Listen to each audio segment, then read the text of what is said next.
একদিন বড় মামার বাড়িতে একটা বই পেলাম, সেটার নাম মহাভারত।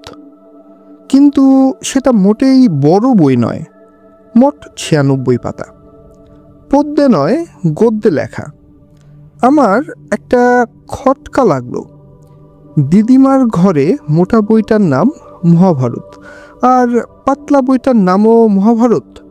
এই বইটায় তো কাশিরাম দাস বিরচিত লেখা নেই। দিদিমাকে সে কথা জিজ্ঞেস করতেই তিনি বললেন, আসল মহাভারত তো সংস্কৃত ভাষায় লেখা, তা আর এখন কজন পড়বে, কজনই বা বুঝবে। তাই বাংলায় প্রথম মহাভারত লিখলেন কাশিরাম দাস। তারপর আরও অনেকে অবশ্য লিখেছেন।